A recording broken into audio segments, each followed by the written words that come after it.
Musique, Frédéric Huttman.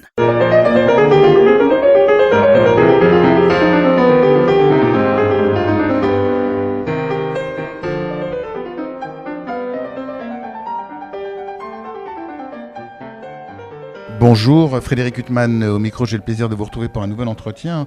Aujourd'hui, j'ai le très grand plaisir d'interviewer par téléphone le chef d'orchestre, violoncelliste Raphaël Fay. Bonjour.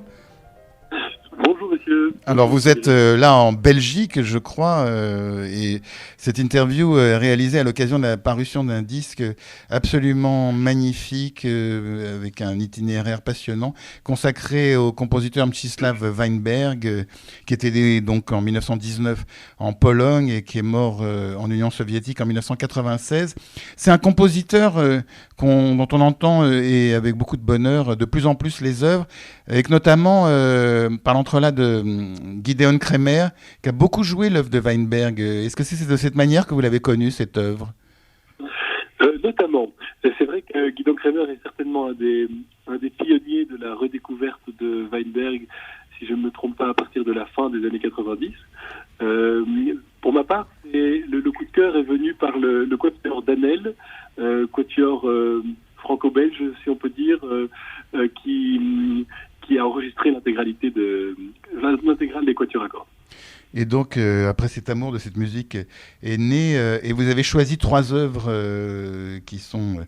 alors, je ne sais même pas s'il n'y en a pas une qui est inédite. En tout cas, il y a ce concertino pour violoncelle, cette fantaisie pour violoncelle et orchestre opus 52, et la dernière œuvre de Weinberg, une symphonie de chambre numéro 4, opus 153. Et c'est vraiment un très beau voyage qu'on fait en votre compagnie. L'ensemble Les Métamorphoses, le violoncelliste Peter Weispeley et Jean-Michel Charlier à la clarinette. Vous-même, vous êtes violoncelliste, Raphaël Fay. C'est bien cela. Mon instrument est le violoncelle et j'ai le plaisir de collaborer avec Peter Weispeley pour cet enregistrement, qui est un violoncelliste que je suis depuis longtemps et qui est une personnalité bien connue dans le monde du violoncelle, et qui nous a semblé la personne idéale pour incarner cette musique de Weinberg qu'il a découverte avec nous, en fait. Oui, grande figure, Peter Weispeley. Vous n'avez jamais songé, vous, à enregistrer cette œuvre en étant à la fois chef d'orchestre et violoncelliste Alors, j'aurais pu y penser. Il est vrai qu'avec les Métamorphoses, j'interviens essentiellement comme chef d'orchestre. Je ne joue jamais ni dans l'orchestre ni en solo. Mes interventions comme violoncelliste sont plutôt comme chambriste avec d'autres ensembles. Et là, c'est vrai que on pensait vraiment au son de Peter pour cette musique de Weinberg, cette manière à la fois très rhétorique de jouer, influencé par la musique ancienne, mais aussi un grain de folie et une présence sonore tout à fait spéciale. Et c'est comme ça que la rencontre s'est faite. D'ailleurs, il y a un très beau texte dans le disque, dans la pochette du disque de Peter Weispeley à propos des œuvres qu'il interprète. Et à ce sujet, il faut vraiment souligner que ce disque est non seulement magnifique à écouter, mais c'est un très bel objet, édité par Penguin Classics, avec à la fois des photos des musiciens et des photos inspirées par l'œuvre de Weinberg elle-même, avec un photographe, Peter De Bruyne, qui est vraiment des photos absolument extraordinaires. C'est vous qui avez eu l'idée, Raphaël Fay, de mettre ces photos dans cette pochette de disque ? Alors, je ne suis pas tout seul à avoir eu cette idée. C'est surtout Camille, qui est mon épouse et ma collaboratrice, qui est la directrice artistique de l'orchestre, parce que Camille s'occupe vraiment du recrutement des musiciens, et Dieu sait si la tâche est importante et subtile quand on rassemble des équipes plusieurs fois par an. Et en fait, c'est venu d'une collaboration, d'abord sur une affiche. Il y avait une biennale autour de Weinberg en 2019 à Bruxelles, et Peter De Bruyne, qui est photographe, avait participé. Et suite à cette collaboration, l'idée est venue de lui confier la réalisation du disque en utilisant à la fois ces photos comme couverture et comme support visuel accompagnant la musique de Weinberg, parce qu'on trouvait que c'était assez... il y avait des parallèles intéressants, mais aussi nous a fait le plaisir d'être présent lors de la session d'enregistrement, et il a donc pris les musiciens sur le vif pendant cette session. Alors ce disque il s'ouvre par ce concertino opus 43 bis de Weinberg avec un adagio. Alors c'est assez déchirant comme musique. Il y a une sorte de mélopée du violoncelle. Après, il y a une sorte de tissu de cordes qui intervient pour le soutenir. Et puis lui succède alors un mouvement quand même très klezmer, très hébraïsant comme musique. Raphaël Fay. Le deuxième mouvement de ce concertino. Complètement. On retrouve vraiment les racines de Weinberg avec à la fois ce chant, comme vous dites, très très mélancolique, qui est un peu un chant de cantor pour commencer la pièce, et ensuite ça part plutôt dans le registre dansant avec tout d'abord une danse qui est en fait un terkicher hassidique, donc une danse disons de l'est de l'Europe, influencée par la musique turque, si je ne me trompe pas. Et puis après c'est plutôt une sorte de mazurka rapide. Donc là on est tout à fait dans le monde polonais, moldave, voire même balkanique par moment. Parce que Weinberg, donc il est né en Pologne, il a eu une vie terrible, enfin qui est soumise à toutes les dictatures du siècle, puisque après avoir fui le nazisme en Pologne en 1941, d'ailleurs la plupart de sa famille a péri, il a gagné l'Union soviétique et il a été détenu sous Staline et libéré après la mort de Staline grâce à l'intercession, semble-t-il, de Shostakovich. Enfin, c'est vraiment un destin terrible que celui de Weinberg. Oui, il a vraiment vécu de plein fouet toutes les atrocités du XXe siècle.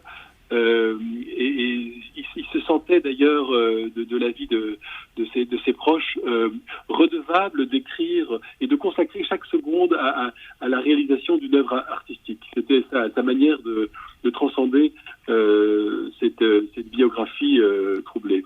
D'ailleurs, cet hommage à Weinberg qui est magnifique, on a l'impression, enfin, il faut quand même souligner toujours que cette musique, elle est extraordinaire. D'abord, elle est d'une très grande séduction, que ce soit dans la douleur ou dans une expressivité empreinte de musique hébraïque ou de musique plus alerte, mais c'est toujours une musique qui procure vraiment un extraordinaire frisson. Enfin, c'est vraiment de la très très belle musique.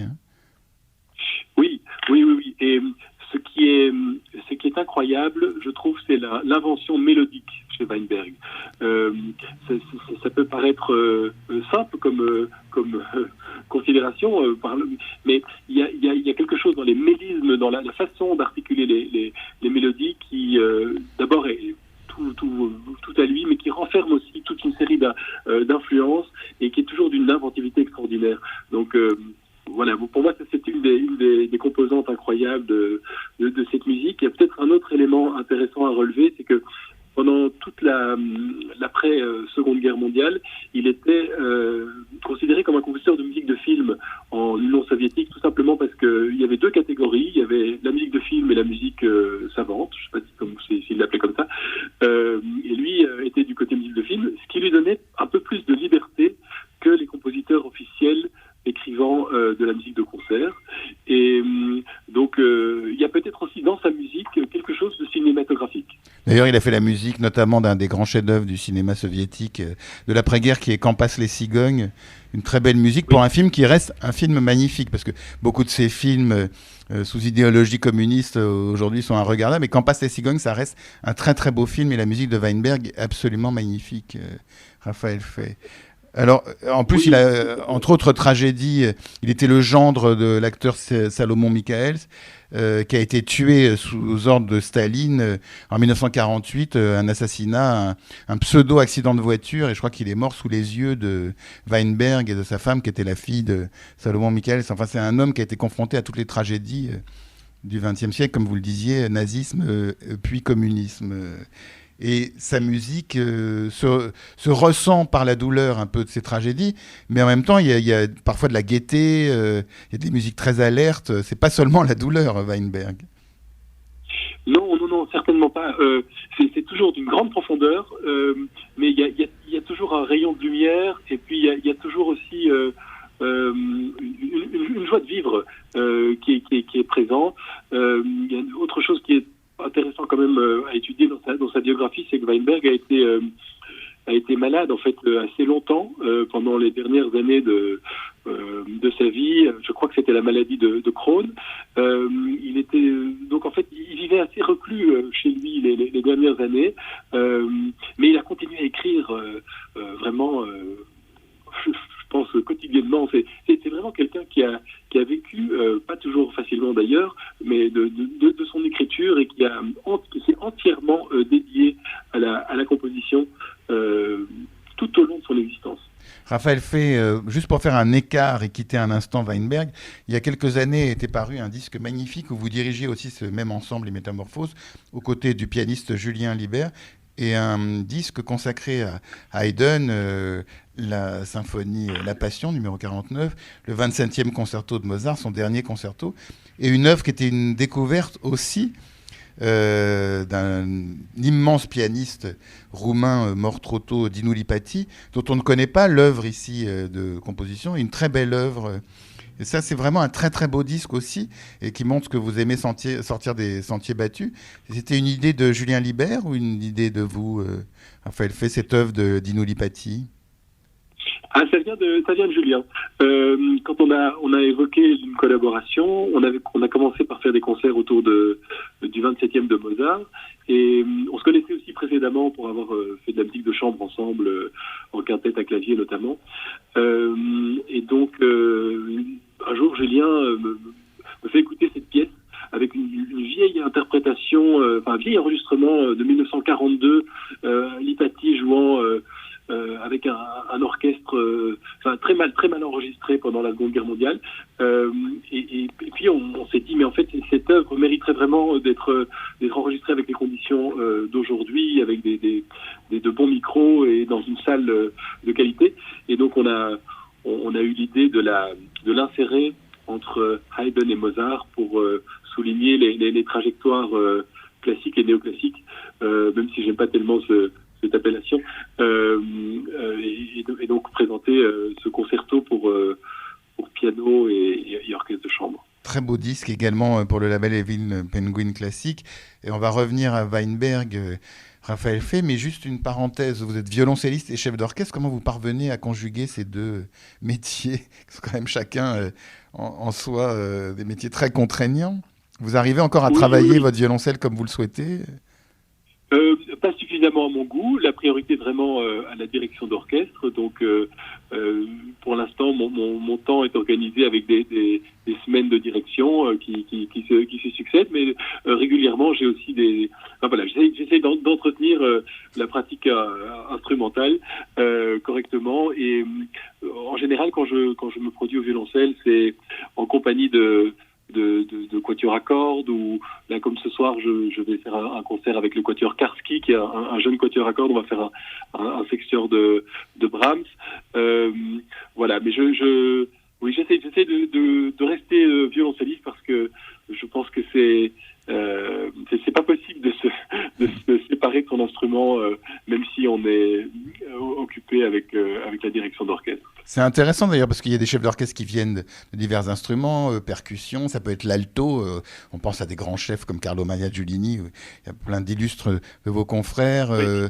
ou pianistes comme Leonard Bernstein, et le violoncelle. Est-ce qu'à chaque fois, le fait de venir d'un instrument en particulier, ça fait que quand on est chef, on est plus attaché à certaines choses, vous aux cordes, ou alors au fil du temps, on oublie l'instrument d'origine pour être un chef d'orchestre entre guillemets comme un autre?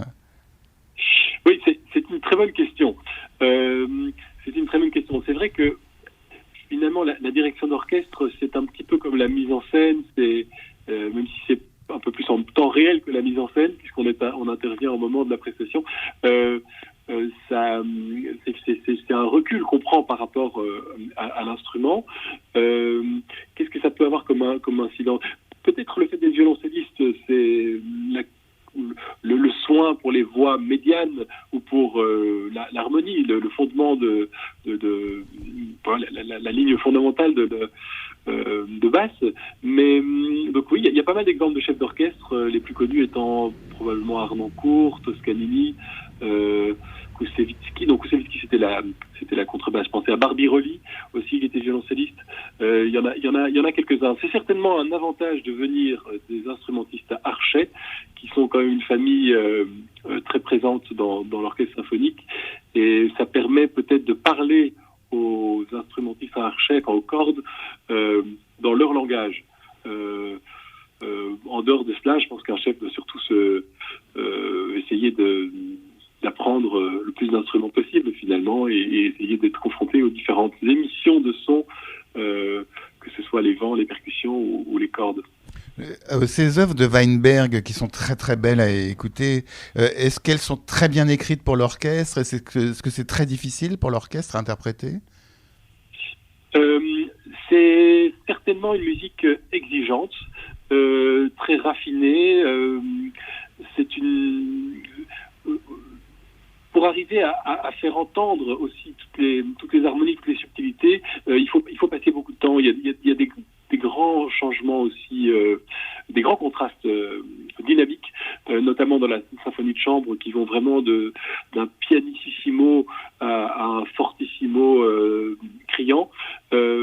Donc ça demande, oui, je pense, pas mal de soins, mais finalement comme toutes les musiques. Donc voilà, Weinberg était pianiste, mais il connaissait aussi très très bien tous les instruments. Donc ça reste une musique adaptée en tout cas aux instruments pour lesquels il écrit, et diablement bien, enfin qui fonctionne diablement bien. Il y a 3 chefs-d'œuvre sur ce disque de Mstislav Weinberg. On parlait de ce concertino pour violoncelle qui date de 1948. Il y a cette fantaisie pour violoncelle et orchestre qui date des années 51-53. Et puis il y a la dernière œuvre de Weinberg, cette symphonie de chambre numéro 4, opus 153. Comment vous avez eu l'idée de réunir ces 3 chefs-d'œuvre? Est-ce que ça s'imposait d'emblée? Alors, est-ce que ça s'est imposé d'emblée? Bonne question. En tout cas, la symphonie de chambre, il en a été question rapidement, parce que c'est une œuvre en fait un peu testamentaire. On dit souvent cela des dernières œuvres, mais là particulièrement, notamment par la présence de nombreuses citations d'œuvres antérieures de Weinberg. Moi, j'y vois une sorte d'œuvre autobiographique, même si Weinberg était souvent assez timide par rapport à sa biographie. Mais le premier mouvement, pour moi, est quelque chose qui rappelle l'enfance. D'ailleurs, c'est basé sur un thème qui est une berceuse. Ensuite, il y a une explosion à un moment donné quelque part qu'on pourrait presque voir comme le déclenchement de la Seconde Guerre mondiale et l'invasion de la Pologne par les nazis. Ensuite, il y a des passages beaucoup plus introspectifs et rétrospectifs, où la clarinette d'ailleurs joue un rôle très important. Et puis le dernier mouvement aussi laisse vraiment sur une sorte de point d'interrogation avec ces interventions de triangle tout à la fin. Donc je pense que cette œuvre concentre beaucoup d'éléments de la vie de Weinberg, et le fait qu'elle ait été écrite après la chute de l'Union soviétique en 92 est certainement aussi un élément intéressant à étudier, puisque c'est vraiment la toute fin de l'existence de notre ami Weinberg. Vous parliez du Quatuor Danel, qui a été une des révélations pour vous quand il a interprété ces œuvres de Weinberg. Ils l'ont connu, des membres du Quatuor Danel qui ont connu Weinberg, ou ils n'en ont pas parlé, ou ça vous ne savez pas? Ils l'ont connu. Je pense que Marc Danel, le premier violon, a rencontré un jour Weinberg. Il y a même eu des échanges de partitions, mais là je pense que c'était plutôt avec la fille ou la seconde épouse de Weinberg. Je sais qu'ils se sont retrouvés même dans le métro à Moscou avec certains manuscrits de quatuor, avec la tâche, la responsabilité de préserver ces manuscrits, d'aller les photocopier pour ensuite les rapporter au compositeur, enfin la famille du compositeur, et en donner par la suite les premières exécutions, les premières interprétations mondiales. Alors, on a parlé de Peter Wispelwey, merveilleux violoncelliste qui joue les deux premières œuvres de ce disque, ce concertino pour violoncelle et cette fantaisie pour violoncelle et orchestre. On n'a pas parlé du clarinettiste, interprète de la symphonie de chambre numéro 4, Jean-Michel Charlier, qui est absolument formidable aussi. Un musicien que vous connaissez bien. bien. C'est un défenseur de Weinberg depuis assez longtemps. Il est d'ailleurs un ami du Quatuor d'Hanel. Ils ont beaucoup joué ensemble depuis des années. Il est aussi le clarinettiste soliste de l'Orchestre national de Belgique. C'est un musicien que j'apprécie beaucoup et qui a une façon très très naturelle de jouer cette musique, et puis une sonorité aussi qui sied bien à cette œuvre. Et c'était intéressant de pouvoir travailler avec un musicien qui est à la fois un soliste, à la fois un musicien assez complet, qui peut sans cesse passer de la clarinette chambriste à la puissance d'un soliste d'orchestre, et puis voilà, vraiment quelqu'un de remarquable pour ce genre de répertoire. Oui, vous parlez d'ailleurs de son naturel à la clarinette. Cette symphonie de chambre, comme le concertino pour violoncelle, il y a des accents klezmer hébraïsants dans certains mouvements. Et lui, il le joue de manière très naturelle. Il caricature pas du tout. Enfin, c'est vraiment magnifique ce qu'il fait, Jean-Michel Charlier. Oui, je suis content que ça vous plaise, et j'espère qu'on aura l'occasion de continuer à défendre cette musique. Il y a aussi d'autres pièces de Weinberg avec clarinette qui méritent d'être jouées. Donc c'est tout un monde qui s'ouvre. Un monde qui s'ouvre. Heureusement, Weinberg, c'est un compositeur qui est interprété de plus en plus. Vous avez songé à diriger d'autres œuvres, Raphaël Fay, de ce compositeur? Oui, certainement. La Sinfonietta numéro 1 avec trompette solo, des pièces aussi pour plus petits effectifs. On a découvert récemment une suite pour orchestre de chambre qu'on aimerait bien également jouer. Oui, il y a vraiment beaucoup de choses. Il y a aussi des pièces avec voix qui sont magnifiques, des cycles, notamment des cycles voix et piano sur des mélodies arméniennes. Il y a beaucoup de choses en fait à retrouver chez Weinberg, et c'est vrai que depuis une dizaine d'années, les réalisations discographiques se sont multipliées autour de son anniversaire, mais on peut se réjouir que ce mouvement de redécouverte continue à se déployer, et qu'il y ait encore beaucoup de choses à ressortir. On parlait de votre curiosité insatiable, Raphaël Fay, Weinberg, Dino Lipati, mais vous dirigez aussi un répertoire plus traditionnel. Vous dirigez des opéras de Mozart à l'opéra. Enfin, vous cantonnez pas à ces découvertes essentielles. Vous êtes aussi dans tout le répertoire traditionnel. Bon, ça renferme beaucoup de choses, mais j'aime beaucoup tout ce qui est Europe centrale. Donc c'est vrai que Mozart ou Weinberg, ce sont tous des compositeurs qui sont passés par là, et qui ont ce lien avec la Mitteleuropa. Mais c'est vrai que j'essaye d'avoir un répertoire le plus large possible, et j'ai beaucoup de plaisir à diriger à l'opéra les Mozart. C'est quelque chose que j'aimerais continuer à faire dans les années à venir. Oui, vous avez notamment dirigé La Flûte enchantée, L'Enlèvement au sérail, Don Giovanni. Oui, Don Giovanni, ça c'était il y a 2 ans, et oui, je continue aussi dans cette voie-là à l'opéra, exactement. Et puis même Donizetti aussi, pour un répertoire très différent. Oui, ça c'est plus le bel canto, c'est quelque chose c'est tout l'apprentissage de la souplesse et de l'accompagnement des chanteurs. C'est certainement très formateur aussi pour un chef d'orchestre. Mais et vous enseignez aussi la direction d'orchestre ou le violoncelle? J'enseigne le violoncelle. Près de Bruxelles. Et donc, en général, je commence la semaine par un jour d'enseignement, et puis le reste de la semaine est consacré à la préparation de répétitions ou à des déplacements autour de concerts. Et pour vous, la direction d'orchestre, ça s'enseigne, ou alors c'est à force de travailler avec des orchestres? Comment ça se passe? Comment on devient chef d'orchestre? Je crois que c'est toujours... oui, c'est vraiment la question piège. Désolé. Est-ce que ça s'enseigne? Oui, il y a des... Disons que la direction d'orchestre peut renfermer beaucoup de disciplines différentes, que ce soit l'orchestration, le fait... l'étude de la composition aussi. Donc, en fait, c'est un peu au croisement de plusieurs disciplines. Donc, évidemment, il y a des classes aussi de direction qui sont dédiées à cela. La difficulté étant toujours d'avoir un orchestre disponible, ce qui n'est pas toujours le cas dans les classes de direction.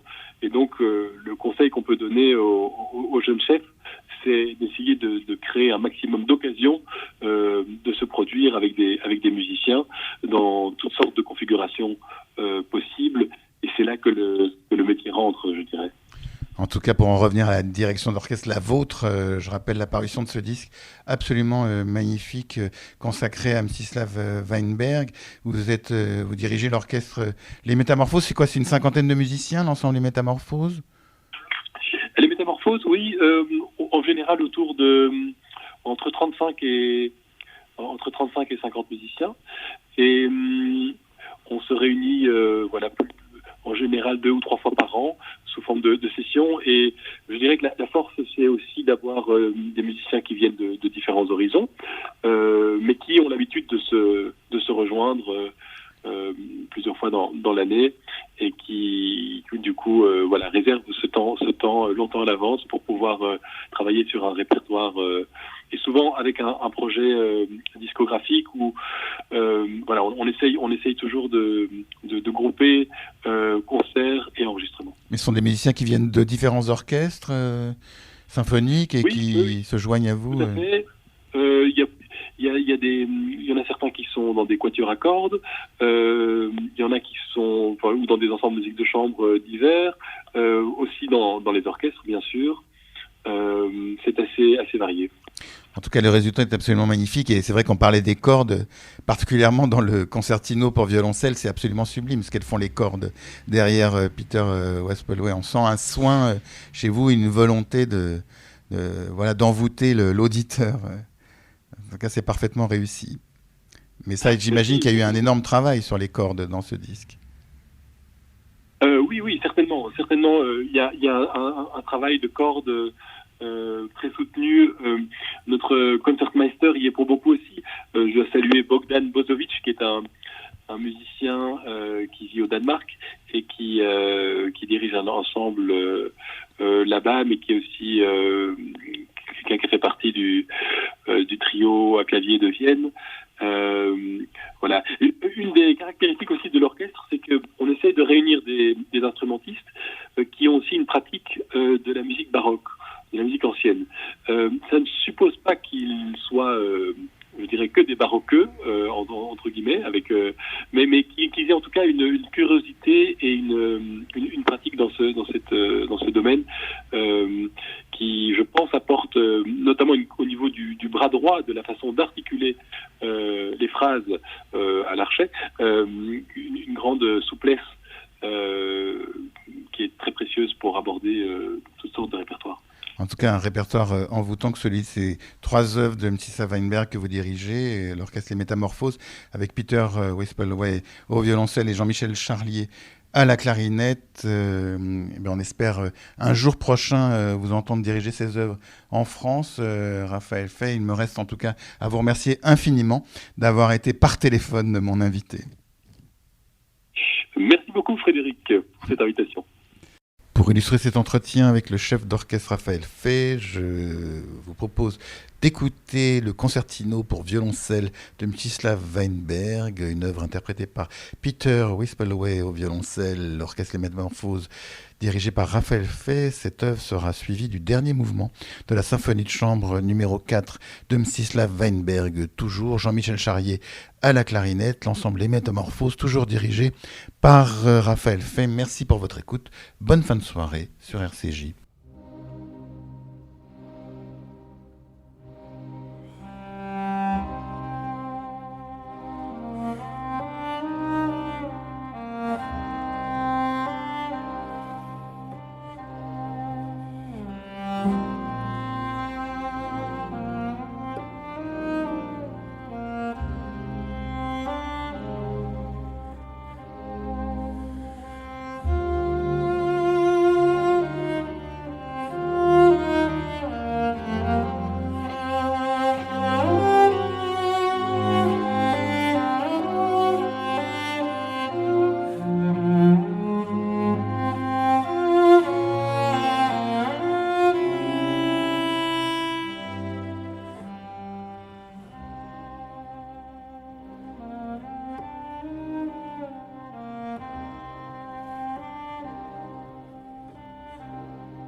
Thank you.